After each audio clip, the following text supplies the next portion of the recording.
Kipindi kile cha Elia alipambana na mtu mmoja aliyekuwa anaitwa Ahabu, kipindi cha Ahabu. Maana unaposoma Biblia hii kulikuwepo na manabii wengi sana, na Mungu alitoa utaratibu ni jinsi gani ambavyo manabii wanatakiwa kuwepo. Kukizuka nabii yoyote au mwotaji yoyote wa ndoto akikutolea unabii akasema kwamba tufuate miungu mingine tofauti na hii, anasema usikubali. Habari za wakati huu ndugu zangu, nipende kuwakaribisha katika somo zuri ambalo katika masaa haya ninapenda kuwaletea katika muda huu. Tutakuwa na somo lenye kichwa cha habari kinachosema manabii wa uongo. Manabii wa uongo ndilo somo ambalo katika masaa haya ninahitaji niweze kuwaletea.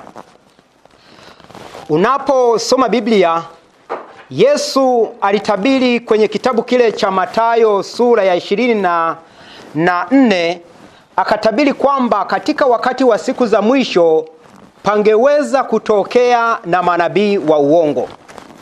Mathayo 24, naomba nianze katika ule mstari wa 3. Biblia takatifu inasema tunapohitaji kuweza kuangalia somo hili linalosema manabii wa uongo. Naomba nianze na Mathayo 24 na mstari ule wa 3. Biblia inasema hivi: hata alipokuwa ameketi katika mlima wa Mizeituni, wanafunzi wake walimwendea kwa faragha wakisema, tuambie, mambo hayo yatakuwa ni lini? Nayo ni nini dalili ya kuja kwako na ya mwisho wa dunia? Aya ile ya 4 anasema kwamba Yesu akajibu akawaambia, angalieni mtu asiwadanganye, kwa sababu wengi watakuja kwa jina langu wakisema mimi ni Kristo, nao watawadanganya wengi. Yesu anatabiri kuhusiana na habari ya siku za mwisho. Yesu anasema katika siku za mwisho kutakuwepo na udanganyifu ambao ni mkubwa. Kwa hiyo tunaishi katika wakati wa siku za mwisho, wakati ambapo tunaona ya kwamba manabii wengi wa uongo wametokea. Naomba nisome mstari ule wa 11, anasema hivi, Mathayo 24 mstari wa 11. Biblia takatifu inasema hivi: na manabii wengi wa uongo watatokea na kudanganya wengi. Yesu anasema katika siku za mwisho kutakuwepo na manabii wengi wa uongo. Anasema manabii wengi watatokea nao watawadanganya wengi. Manabii wa uongo. Tuko katika wakati wa siku za mwisho, wakati ambapo tunaona kwamba manabii wengi wa uongo wametokea. Kazi ya nabii wa uongo, kazi yake ni kudanganya. Na ndio maana leo kuna udanganyifu ambao ni mwingi. Kwa unapoona udanganyifu ambao ni mwingi, wanaofanya jukumu la kudanganya si watu wengine isipokuwa ni manabii. Lakini Yesu aliendelea kusema maneno haya kwenye kitabu cha Mathayo 24. Naomba nisome mstari ule wa 24. Mathayo sura ya 24 na mstari wa 24. Kumbuka somo letu linasema manabii wa uongo. Mstari wa 24 Yesu anasema hivi: kwa maana watatokea makristo wa uongo na manabii wa uongo, nao watatoa ishara kubwa na maajabu, wapate kuwapoteza kama yamkini walio wateule. Yesu anasema kwamba watatokea makristo wa uongo na manabii wa uongo watatokea, wapate kuwapoteza yamkini hata walio wateule. Sasa tuko katika wakati wa siku za mwisho. Wakati huu manabii wengi wa uongo wametokea, wametapakaa kila sehemu mbalimbali. Manabii wa uongo wametokea wametapakaa kila sehemu. Kwa Yesu anatabiri kwamba katika wakati wa siku za mwisho manabii wengi wa uongo watatokea, lakini watawadanganya wengi, yamkini hata walio wateule. Kazi ya manabii. Nchi yetu ya Tanzania wameibuka watu wakisema sisi ni manabii. Lakini si nchi yetu ya Tanzania, wametokea sehemu nchi nyingine mbalimbali wakisema kwamba wao ni manabii. Lakini Yesu anatabiri kwamba katika siku za mwisho manabii wengi wangeweza kutokea. Sasa Yesu anasema hivi, watatoa ishara kubwa na maajabu wapate kuwapoteza hata yamkini hata wale wateule. Hawa manabii wa uongo wanapokuwa wanatokea, kazi yao ni kufanya ishara na maajabu. Yote wanafanya ishara na maajabu wapate kuwapoteza yamkini hata walio wateule wa Mungu. Manabii leo kila kona manabii wametapakaa. Wengine imefikia kipindi wanaandika kwamba mimi ni nabii, lakini umeongeza kwamba mimi ni nabii pamoja na mtume. Na kazi ya manabii hawa, kazi yao ni kuleta udanganyifu. Sasa jambo la kusikitisha na la ajabu sana, ulimwengu umefikia kipindi ambacho umewaamini hawa manabii. Hawa manabii ambao wametapakaa kila kona, wamefikia kipindi ambacho wanaaminika sana. Watu wanaamini kwamba ni watumishi wa Mungu, na ndio maana watu, kwa sababu hawasomi maandiko matakatifu, wanasema yule ni nabii, tena ni mtumishi wa Mungu. Lakini nataka niweze kukueleza, Yesu anasema manabii wengi wa uongo wangeweza kutokea na kuweza kudanganya, lakini anasema hawa manabii wengi wa uongo watafanya ishara kubwa. Manabii wa uongo, hao manabii wa uongo wanapokuwa wakitokea, sio kwamba hawafanyi miujiza. Miujiza inafanyika, lakini ile miujiza inapokuwa inafanyika, sio miujiza ambayo imetoka kwa Mungu. Yesu akatabiri kwamba siku za mwisho manabii watatokea, lakini wanapokuwa wanatokea, anasema watafanya maajabu. Watafanya maajabu, tena sio maajabu madogo. Anasema watafanya maajabu makubwa sana, lakini ni manabii wa uongo.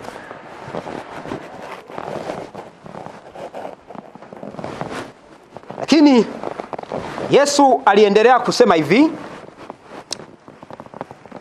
Yesu aliendelea kusema hivi kwenye kitabu kile cha Mathayo sura ile ya 7.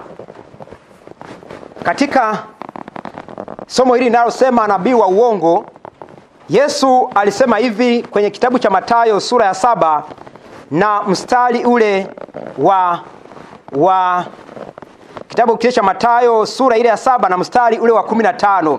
Yesu anatamka hivi, anasema hivi: jihadharini na manabii wa uongo, watu wanaowajia wamevaa mavazi ya kondoo, walakini kwa ndani ni mbwa mwitu wakali. Anaendelea kusema hivi, mtawatambua kwa matunda yao. Yesu anasema kwamba akiwatahadharisha watu wa ulimwengu huu, anasema kwamba jihadharini na manabii wa uongo. Yesu anatoa tahadhari. Yesu anatoa tahadhari, akiwatahadharisha watu wa dunia hii, akasema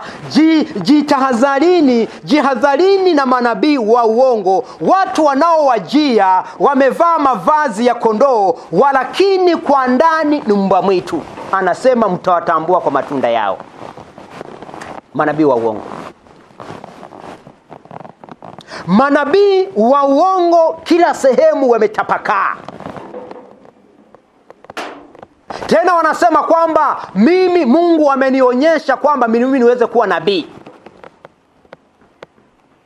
Mimi Mungu amenionyesha kwamba inatakiwa niweze kuwa nabii. Lakini Yesu anasema kwamba katika wakati wa siku za mwisho watatokea manabii wa uongo. Sasa Yesu anawatahadharisha wakazi wa dunia, anasema jihadharini na manabii wa uongo, watu wanaowajia wakiwa wamevaa mavazi ya kondoo, walakini kwa ndani ni mbwa mwitu. Anasema mtawatambua kwa matendo yao. Manabii wa uongo. Mstari ule wa 21, Mathayo 7:21 anasema hivi: si kila mtu aniambiaye Bwana Bwana atakayeingia katika ufalme wa mbinguni, bali ni yeye afanyaye mapenzi ya Baba yangu wa mbinguni. 22, wengi wataniambia siku ile, Bwana Bwana, hatukufanya unabii kwa jina lako, na kwa jina lako kutoa pepo, na kwa jina lako kufanya miujiza mingi? 23, ndipo nitawaambia dhahiri, sikuwajua ninyi kamwe, ondokeni kwangu ninyi mtendao maovu. Yesu anasema kwamba katika siku za mwisho watatokea manabii wengi wa uongo. Anasema watafanya miujiza mingi. Watafanya miujiza mingi, lakini Yesu akaendelea akasema hivi, akasema kwamba si kila mtu aniambiaye Bwana Bwana atakayeingia katika ufalme wa mbinguni, bali ni wale wafanyayo mapenzi ya Baba yangu aliye mbinguni. Sasa kama nilivyokwisha kueleza, tunaishi katika kipindi cha wakati wa siku za mwisho, kipindi ambapo manabii wengi wametokea.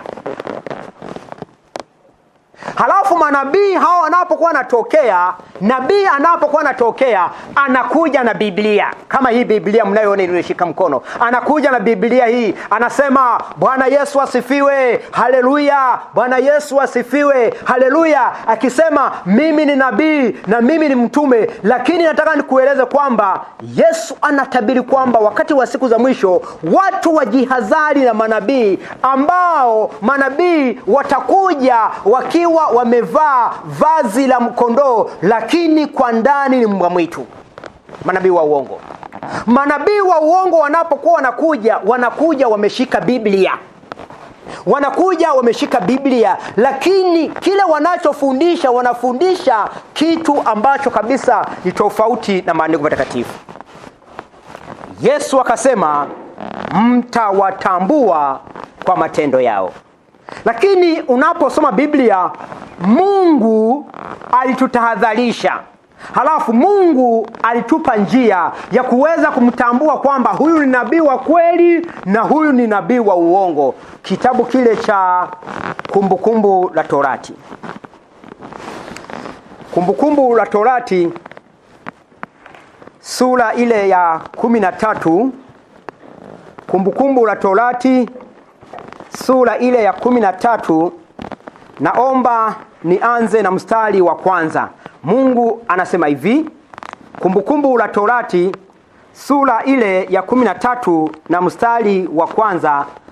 Biblia inasema hivi: kukizuka katikati yako nabii au mwotaji wa ndoto, akitoa ishara na ajabu, ikatukia hiyo ishara au hiyo ajabu aliyokuambia, akisema na tufuate miungu mingine usiyoijua tuitumikie hiyo, wewe usiyasikilize manabii usiyasikilize maneno ya nabii yule mwotaji au mwotaji wa ndoto, kwa maana Bwana Mungu wenu yuwajaribu apate kujua kwamba mwampenda Bwana Mungu wenu kwa moyo wenu yote na kwa roho zenu zote. Mungu anatoa taarifa, anasema kwamba kukizuka nabii yoyote au mwotaji yoyote wa ndoto akikutolea unabii wa aina yoyote ukatukia, au akitoa unabii akasema kwamba tufuate miungu mingine tofauti na hii, anasema usikubali. Kwa hiyo nabii wa Mungu wa kweli, nabii wa Mungu wa kweli anapimwa kwenye neno la Mungu. Nabii wa Mungu wa kweli anapimwa kwenye neno la Mungu, anapimwa kwenye maandiko kwamba kwa sasa kwamba maana Biblia inasema kwamba roho za manabii huwatii manabii. Naomba ninukuu kitabu hiki, kitabu kile cha Wakorinto wa kwanza.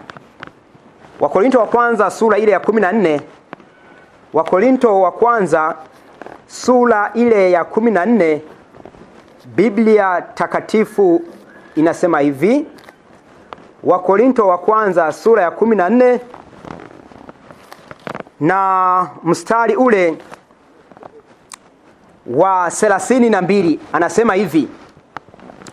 Wakorinto wa kwanza sura ya 14 na mstari wa 32 anasema hivi: na roho za manabii huwatii manabii, kwa maana Mungu si Mungu wa machafuko, bali Mungu wa amani, kama ilivyokuwa katika makanisa yote ya watakatifu. Narudia, nasema hivi: na roho za manabii huwatii manabii, kwa maana Mungu si Mungu wa machafuko, bali wa amani, vile vile kama ilivyokuwa katika makanisa ya watakatifu. Kwa hiyo Mungu anasema roho za manabii huwatii manabii, kwa maana Mungu si Mungu wa machafuko, bali Mungu wa amani. Kwa nabii yoyote anapokuwa ametokea katika wakati huu, lazima aweze kuchunguzwa katika maandiko matakatifu. Kwamba anaenda sawasawa na Biblia? Anaenda sawasawa na neno la Mungu? Ninyi wanadamu mnachekesha sana nyinyi. Mnachekesha. Tena mnachekesha. Eti hakuna jina lingine la kuokoa ni Yesu tu. Huyu ameokoa nani huyu? Eti aliyeokoa ni Yesu, ni Zumaridi. Kwa Yesu kwenda kuombewa? Ulipona? Amina. Uponyaji umepatia wapi? Sasa huyu kama ni kwa Yesu ametembea sana. Kama ni jina la Yesu ametembea makanisa. Wazazi umempeleka. Kwa nini ameupatia uponyaji kwa jina la Mungu wa Zumaridi? Kama mniamini, aminini basi hata kazi zangu nazo waonyesha. Basi leteni kazi zenu ninyi mtuonyeshe, tuamini mna Mungu. Onyesha matendo. Juzi hapa nimevalisha watoto 1000 nguo siku ya tarehe 25. Watoto wazazi wasiojiweza. Aonyesha na ya kwako. Maana wametokea wengi manabii ambao wamekuwa wakienda kinyume kabisa na neno la Mungu. Lakini Mungu anatoa utaratibu, anasema kwamba na roho za manabii wote lazima waweze kutii manabii.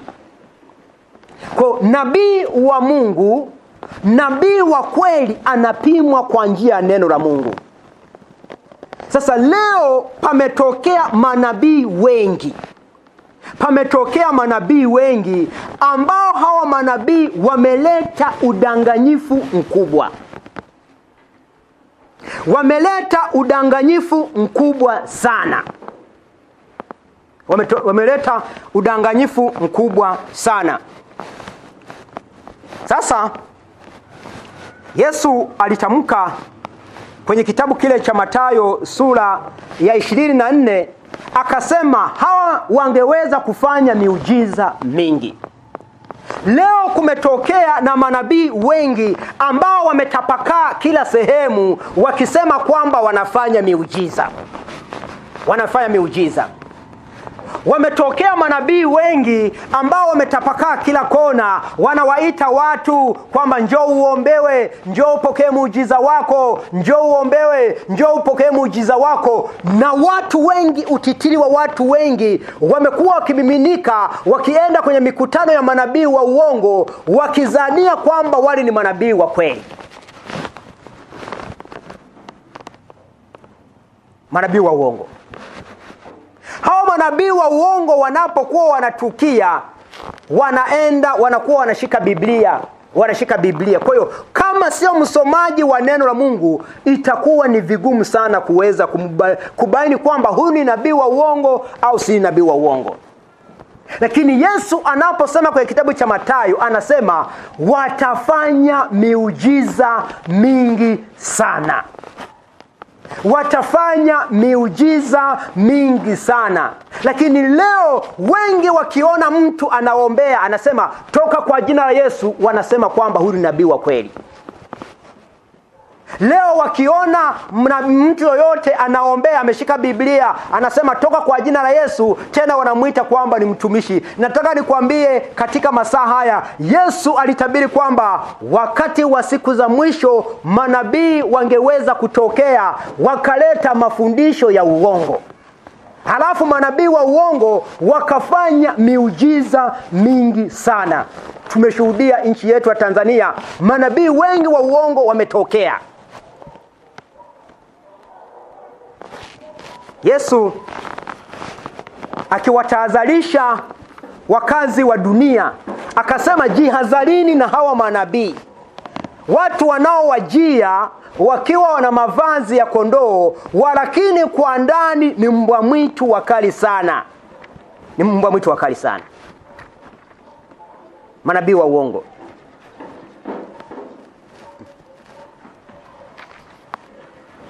Manabii hawa wa uongo wametapakaa kila kona, na wamekuwa wakisisitiza watu wakisema, njoo tukuombee, njoo upate muujiza, njoo tukuombee, njoo upate muujiza. Ndiyo mahubiri ambao yanaongozwa na manabii wa wakati huu. Manabii wa uongo wakati huu hawawezi kukaa na kuweza kukemea dhambi. Wao wamebezi kwenye upande wa miujiza, na ndio maana Yesu akasema kwamba hawa manabii watawadanganya wengi, watafanya maajabu wapate kuwapoteza yamkini hata wateule. Ukisikiliza vyombo vya habari hususan radio, ukisikiza radio wanasema kwamba Jumapili inayokuja kutakuwepo na muujiza wa kukomboa kiwanja. Jumapili inayokuja kutakuwepo na muujiza wa kukuvusha mwaka. Jumapili itakayokuja kutakuwepo na mafuta ya upako. Jumapili itakayokuja kutakuwepo na supu ya upako. Manabii hao wa uongo wanawadanganya wengi. Manabii wa uongo. Watu imefikia kipindi ambacho mioyo yao imetiwa ganzi. Watu imefikia kipindi ambacho mioyo yao imetiwa ganzi. Wanawatangazia kwamba Jumapili kutakuwepo na chumvi ya upako. Nikanyunyuziwa huo chumvi na huo maji. Asubuhi yake nikaenda maulidini nikakuta anatikisa kichwa. Nikamwambia Mungu ninakushukuru. Siku yake akawa anaongea ananiambia nifungue kwa maana ni kama nimeufungwa. Nikainua hiyo chumvi nikaokea kwenye paja la uso. Nikamwambia Mungu asante kwa maana umeonekana. Yaani mtu anatoka nyumbani anaenda kwa nabii wa uongo, anaenda kuchukua chumvi ya upako. Mtu anatoka nyumbani amesikiza tangazo kwamba kutakuwepo na supu ya upako. Supu ya upako. Yesu akasema watawadanganya wengi. Lakini jambo lingine Yesu akasema watafanya maajabu makubwa. Maajabu makubwa.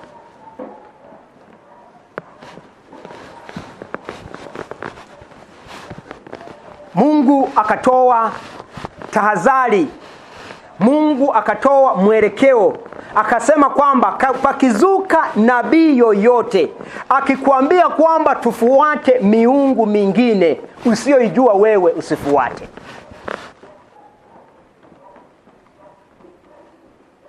Maana tumesoma kwenye maandiko matakatifu anasema roho za manabii huwatii manabii. Kwa haiwezekani nabii leo aweze kuibuka, aweze kuanzisha kitu kingine ambacho manabii wenzake hawakutokea. Haleluya. Haiwezekani patokee nabii aweze kuleta kitu kingine ambacho manabii wenzake wakitokea. Kipindi kile cha Elia alipambana na mtu mmoja aliyekuwa anaitwa Ahabu, kipindi cha Ahabu. akapambana na mwanamke mmoja anaitwa Yezebeli. Elia alipopambana na mwanamke mmoja anaitwa Yezebeli ambaye alikuwa mke wake na Ahabu, Elia akakimbia. Alipokimbia ikafikia kipindi ambacho Elia akasema, Bwana, nimebakia mimi peke yako nabii wa Mungu. Lakini Mungu akamwambia, hujabakia peke yako, ninao manabii wengine 400 ambao hawakumpigia Baali.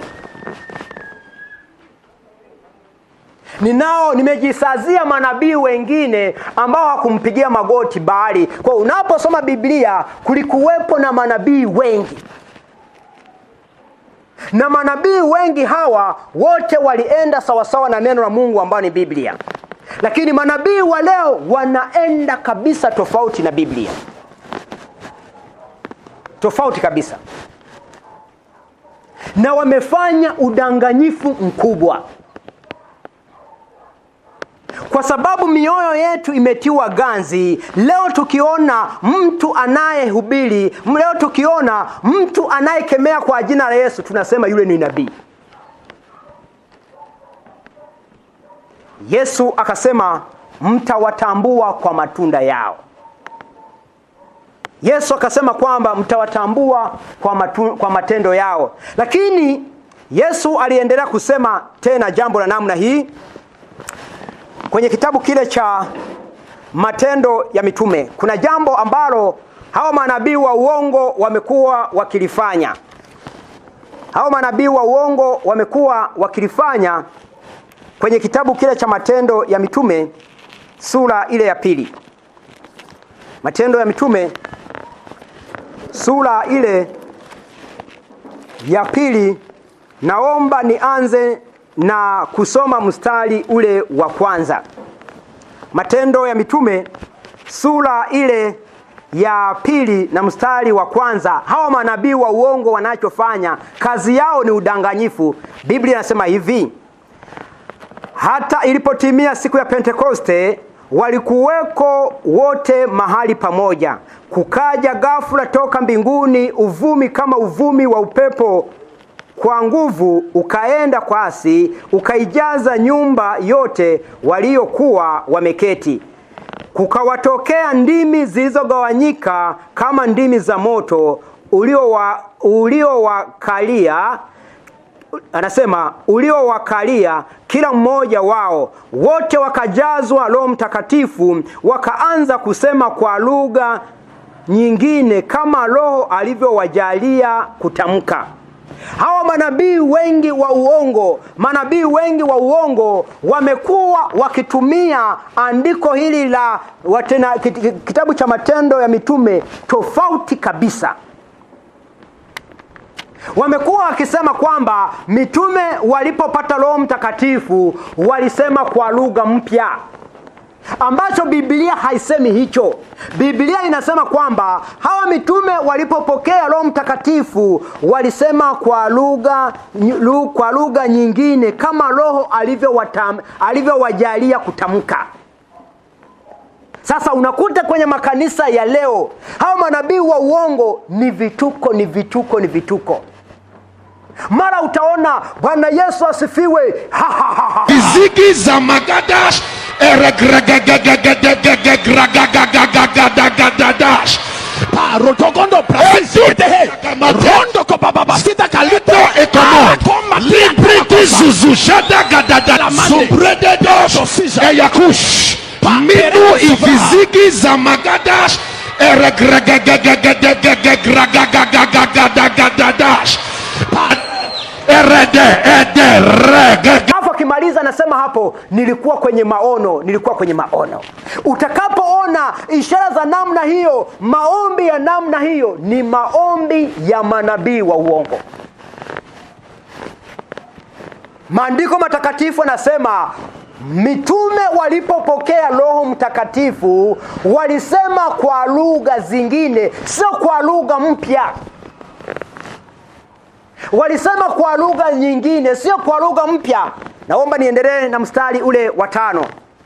Anasema hivi: walikuweko Yerusalemu Wayahudi wakikaa, watu wataua, watu wa kila taifa chini ya mbingu. Basi sauti hii iliposikiwa, makutano waliokutanika walishikwa na fadhaa, kwa kuwa kila mmoja alisikia wakisema kwa lugha yake mwenyewe.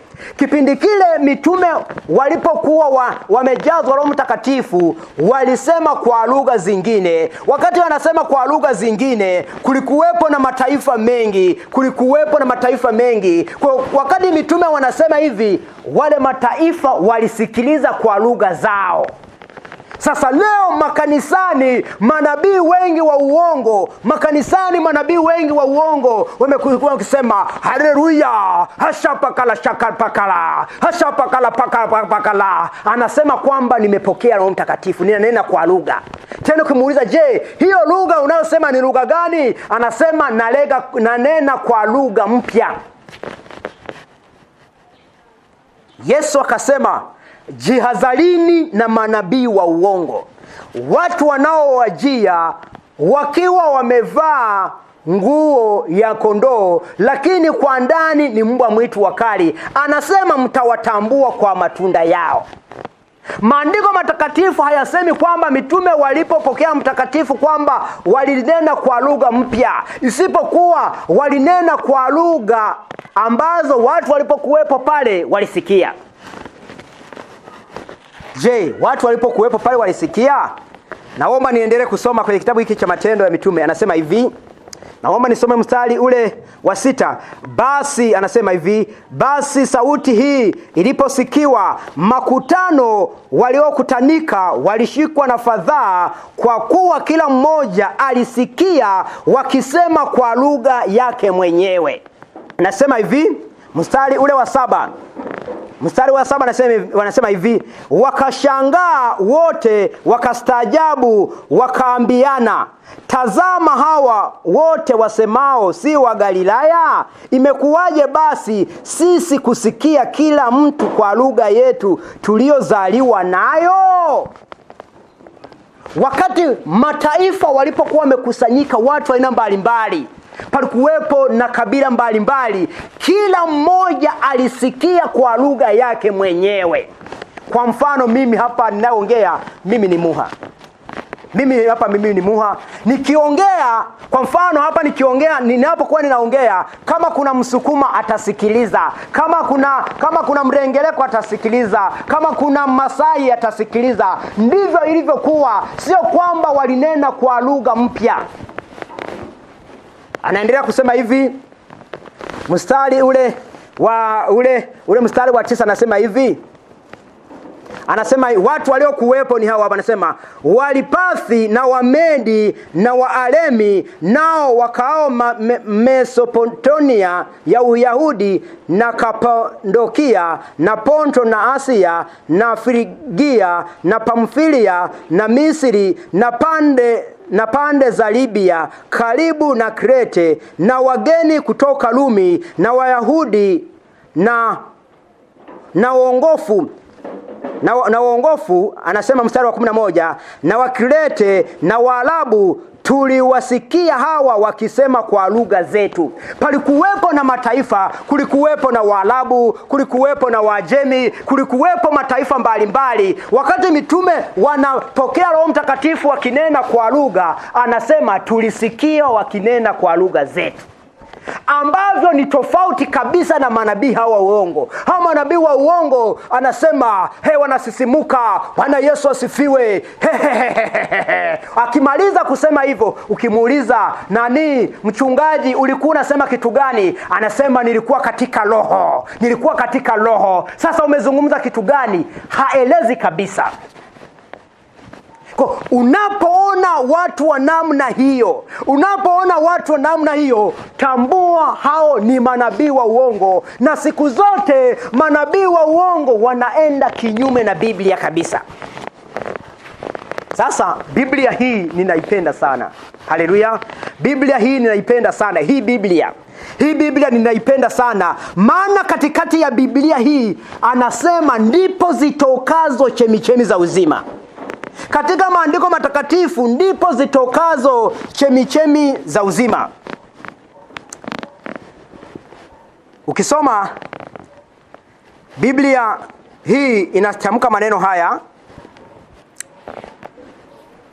Biblia inatamka maneno haya, mpenzi msikilizaji unayenifuatilia katika masaa haya. Mungu anatoa utaratibu wa namna hii hapa.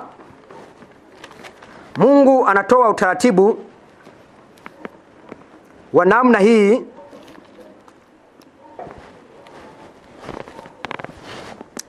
Anasema hivi kwenye kitabu hiki cha Biblia, anasema hivi, Mungu anatoa utaratibu jinsi gani ambavyo watu wa Mungu wanatakiwa waweze kuenenda. Mungu anatoa utaratibu jinsi ya watu wa Mungu wanavyotakiwa kuweza kunena katika kanisa.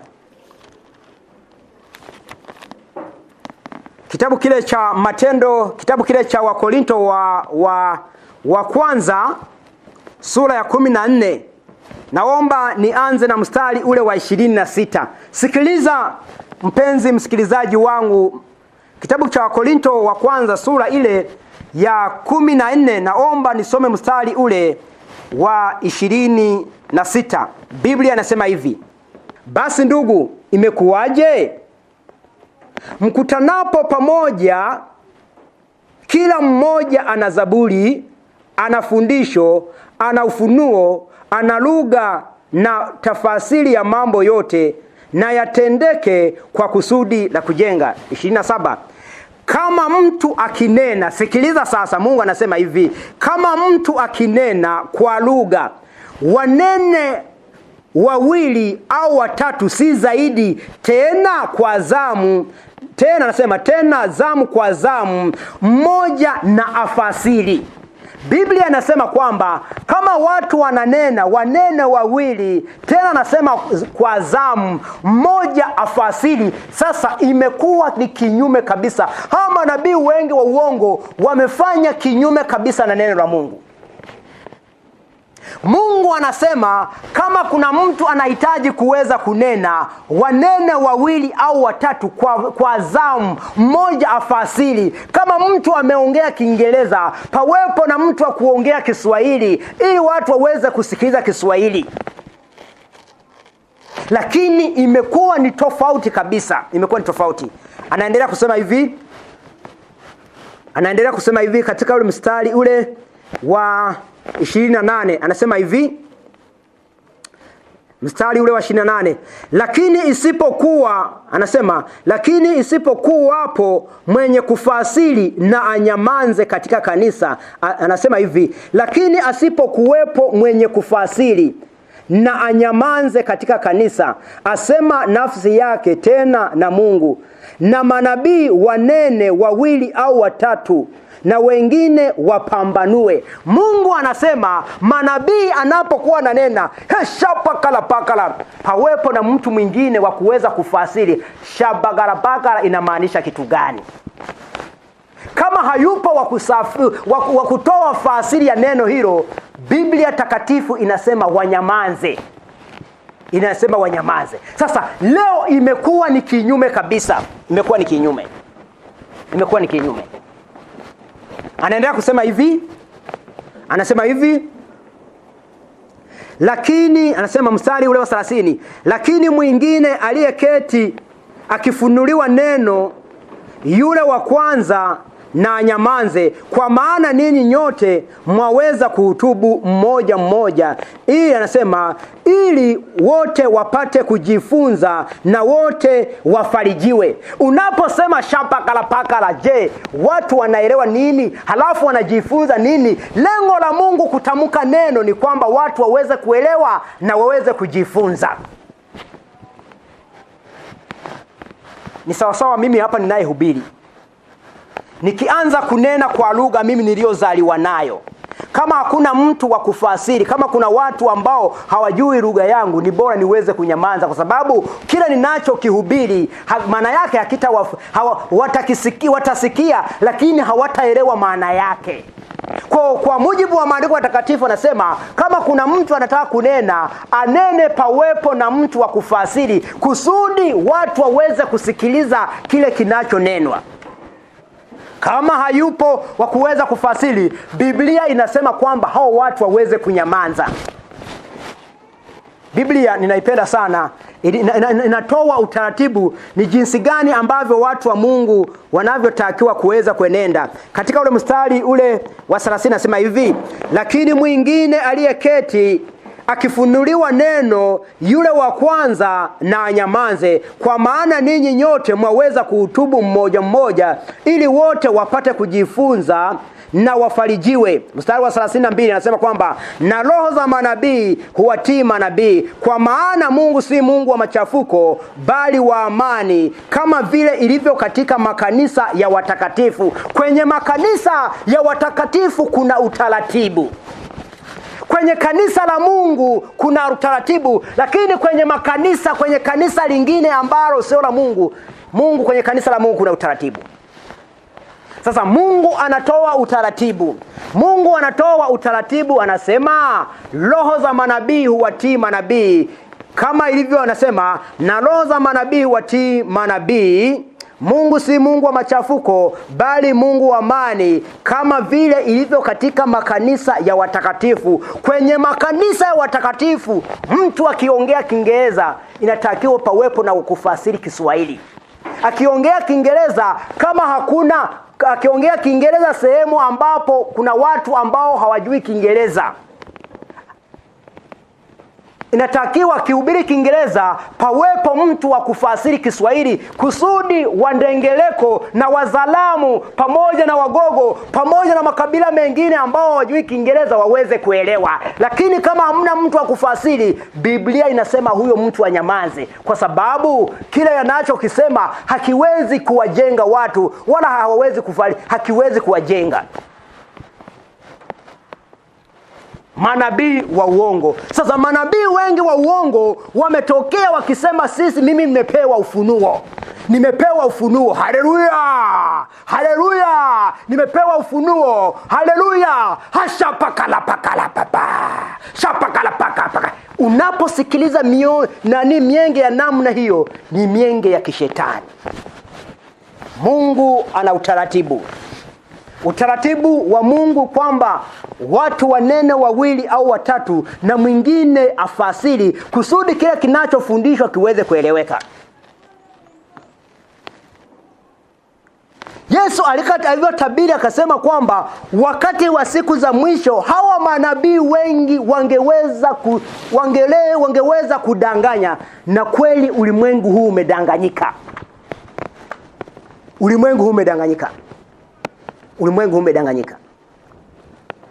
Watu wameacha kusikiliza neno la Mungu ambao ni Biblia. Leo wamesikiliza manabii wa uongo. Na kazi ya nabii wa uongo, kazi yake ni kuleta udanganyifu. Lakini nishukuru Mungu alitoa utaratibu ni jinsi gani ambavyo nabii wa kweli manabii wanavyotakiwa kuweza kuchambuliwa, kwamba huyu ni nabii wa kweli na huyu ni nabii wa uongo. Lakini Mungu akasema manabii wengi wa uongo watatoa ishara kubwa. Manabii wengi wa uongo watatoa ishara kubwa. Manabii wengi anaweza pakawepo nabii. Yesu kwenye kitabu kile cha Mathayo anasema kwamba mkiwa na imani mnaweza mkahamisha hata huu mlima ukaambia uondoke ukaenda. Lakini manabii wengi wa uongo anaweza kasema we mti ondoka, utoke mahali hapa ukaondoka, lakini hata kama ule mti ukiondoka, bado Biblia itaendelea kwamba yule ni nabii wa uongo tu. Kwa miujiza mingi inapokuwa inafanyika, sio kwamba wanaofanya miujiza kwamba ni manabii wa Mungu, isipokuwa ni manabii wa uongo. Kwa usipokuwa makini, ndugu yangu, watakudanganya. Usipokuwa makini, lazima uweze kuwa makini, lazima uweze kujenga uweze kujikita kwenye neno la Mungu. Yesu maneno hayo aliyatamka kwenye kitabu hiki cha Mathayo. Yesu aliyatamka kwenye kitabu hiki cha Mathayo sura ile ya 7. Aliyatamka maneno hayo Mathayo sura ya 7 akisema kwamba ujihadharini na manabii wa uongo, watu wanaowajia wamevaa mavazi ya kondoo, walakini kwa ndani ni mbwa mwitu wakali. Mstari ule wa 20 anasema kwamba ndipo sasa kwa matunda yao mtawatambua. 21 anasema kwamba si kila mtu aniambiaye Bwana Bwana atakayeingia katika ufalme wa mbinguni, bali ni yeye afanyaye mapenzi ya Baba yangu aliye mbinguni. 22 wengi wataniambia siku ile, Bwana Bwana, hatukufanya unabii kwa jina lako, na kwa jina lako kutoa pepo, na kwa jina lako kufanya miujiza tena mingi? Miujiza mingi inayofanyika. Wengi watasema, wengi wakiona mtu anafanya miujiza wanasema kwamba yule mtumishi. Nataka nikueleze katika masaa, ndugu yangu, miujiza inayofanyika katika wakati huu ni miujiza ambayo sio ile miujiza ambayo Mungu ameagiza. Ni miujiza inafanyika, lakini miujiza ya uongo. Maana Yesu alisema kwamba watafanya maajabu wapate kuwapoteza yamkini wale wateule. Kwa hiyo watu wa Mungu lazima tuweze kuelewa hivi. Lazima tuweze kuelewa. Lakini Yesu akasema watawadanganya wengi. Kwa hiyo tumeshuhudia jinsi ambavyo kwenye viwanja aina mbalimbali, ukisikiza redio anasema kwamba Jumapili itakayokuja kutakuwepo na chai ya upako. Watu alfajiri saa 11 wanaenda kunywa chai ya upako. Mara Jumapili itakayokuja kutakuwepo na supu ya upako. Saa 12, saa 11 mtu anaacha kitanda chake, anaenda anafata chai ya upako, anafata supu ya upako. Jumapili itakayokuja kutakuwepo na kukomboa ardhi. Saa 9 mtu ameshaamka. Yesu akasema kwamba katika wakati wa siku za mwisho patatokea manabii wengi wa uongo, watasema ya uongo, watafanya miujiza tena mingi sana. Sasa leo, kama nilivyokuishia kusema, leo mtu akiponyesha akisema toka kwa jina Yesu, halafu yule mwenye pepo akitoka wanasema yule ni mtu wa Mungu. Nataka nikuambie kitu kimoja, kitendo cha kukemea pepo hakimaanishi, kitendo cha kukemea pepo na yule pepo akatoka hakimaanishi kwamba yule ni mtumishi. Kitendo cha kumwombea mtu akapona hakimaanishi kwamba wewe ni mtumishi. Maana Yesu anasema wakati wa siku za mwisho hawa manabii wa uongo watafanya miujiza na maajabu. Sasa kwa sababu tunapenda sana miujiza, na kwa sababu tunapenda sana miujiza, na ipo siku hawa machungaji wa uongo watasema kwamba Jumapili inayokuja kutakuwepo na maji ya upako, badala ya kuwapa maji atawapa hata mikojo. Na kwa sababu watu wameshajenga imani zao juu ya manabii wa uongo, wataamini kwamba hao ni maji, kumbe ni mikojo. Lakini nimshukuru Mungu, watu wa Mungu hawako gizani. Watu wa Mungu hawako gizani. Watu wa Mungu wamepewa nuru. Nuru waliopewa ni neno la Mungu. Watu wa Mungu hawako gizani. Watu wa Mungu wamepewa neno la Mungu, ambalo neno la Mungu linafananishwa na taa. Kitabu kile cha Zaburi 119. Zaburi ya 119, Biblia takatifu inasema hivi. Zaburi 119 na mstari ule wa 5 unasema hivi: neno lako ni taa ya miguu yangu na mwanga wa njia yangu. Kwa hiyo Biblia inasema kwamba neno la Mungu ni taa. Kwa watu wa Mungu neno la Mungu ni taa. Kazi ya taa ni kuangaza. Taa inakuonyesha bwana, unapokuwa unatembea bwana, hilo ni jiwe. Kwa hiyo angalia, uwe mwangalifu usije ukajikwaa kwenye jiwe. Kwa watu wa Mungu tuna taa, ambayo taa ni neno la Mungu. Na ni Mungu ametupa taa ambayo ni neno la Mungu, akitutahadharisha juu ya manabii wa uongo. Kwa manabii wa Mungu lazima waweze kutii Biblia. Sasa hawa manabii wa uongo wao hawatii Biblia, isipokuwa wanatii mapokeo. Manabii wa uongo hawatii Biblia, wao wanatii mapokeo. Kitabu kile cha Mathayo anatamka maneno haya. Kitabu kile cha Mathayo, Yesu alitamka maneno haya.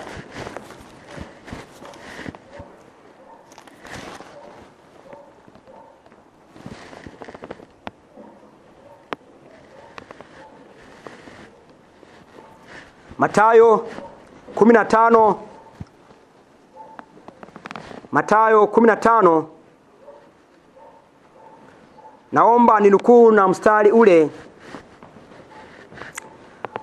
wa 7. Yesu anasema hivi: enyi wanafiki, ni vema alivyotabiri Isaya kwa habari zenu, akisema, watu hawa huniheshimu kwa midomo yao, ila mioyo yao iko mbali nami, nao waniabudu bure, wakifundisha mafundisho yaliyo maagizo na wanadamu.